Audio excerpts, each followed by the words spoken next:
Și echipele intră pe teren, FCSB și Maccabi. Să înceapă meciul. Fault acolo, dar faza se continuă. Maccabi în atac. Maccabi poate să fie o fază periculoasă. Maccabi, dar Târnova nu iese și este un fault acolo. Fault pentru FCSB. Maccabi din nou pe contraatac. Maccabi cu o centrare și să vedem aici un atac periculos și ce ratare, incredibil. FCSB în atac, Olaru îi trimite lui Băluță. Băluță în careu. Băluță o pasă proastă, dar fundașul o dă în out. Din nou FCSB în atac, Miculescu, Radunovic îi dă lui Băluță. Băluță în careu. Băluță, un șut și prinde portarul cu lejeritate. FCSB, Risto Radunovic, Olaru. Risto din nou, lui Băluță, Băluță în careu. Băluță și apără din nou Maccabi pe contraatac și este o pasă bună. Și atacul se continuă. Și acolo este un fault. Lovitură liberă pentru Maccabi. Maccabi și scoate cu capul fundașul celor de la FCSB. Este corner pentru FCSB. Daua trece și sare extraordinar pe jos. Dar este Radunovic. Radunovic îi trimite lui șut, concentrare. Ștefănescu la minge, Ștefănescu cu concentrare și incredibilă parada portarului. Dar din nou, încă o centrare și este parada incredibilă din nou. Nu pot să cred. Dar FCSB continuă atacul și Daua peste poartă. FCSB în atac. Dar pierde mingea acolo, extraordinar. Maccabi poate să aibă o fază periculoasă, Maccabi, dar Risto Radunovic este la postul lui.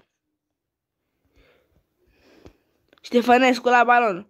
Ștefănescu cu un șut în blocaj. Maccabi în atac, o fază periculoasă și apără Al Hassan cu spate. Alex Băluță, Opalu. Alex Băluță, Băluță în careu și pe lângă poartă. Ce fază, Alex Băluță. Din nou Alex Băluță la balon. Băluță intră în careu. Pasă pentru Ejuma și ce ratare. Înghezana o gafă acolo urâtă și Maccabi în atac. Maccabi și apără Târnovanu extraordinar, dar mingea intră în poartă cu noroc.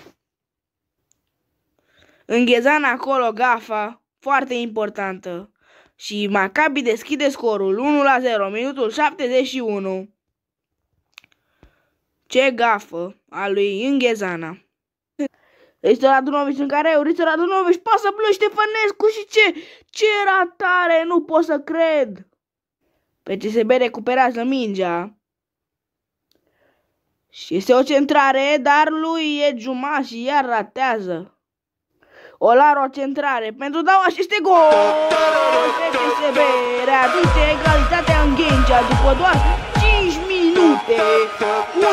1-1, Joșchi Daua. Revedem faza, Daua cu capul. Portarul n-are ce să facă. Și Ștefănescu la balon, Ștefănescu. Poate să fie gol de 2-1 și ce priză are portarul, fără nicio problemă. Este lovitura liberă pentru FCSB.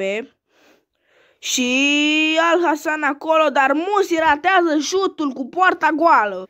Musi la balon. Driblează, dar este faultat și ce faul dur acolo lui Musi. Radunovic. O centrare lungă pentru Băluță și Miculescu. Musi și Miculescu. Și cade Miculescu acolo și este simulare. Cartonaș galben pentru Musi. Și vedem și peluza nord.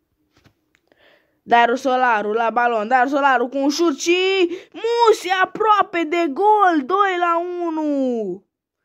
Incredibil. Al Hassan la balon. Îi dă lui Miculescu șut și apără portarul fără nicio problemă.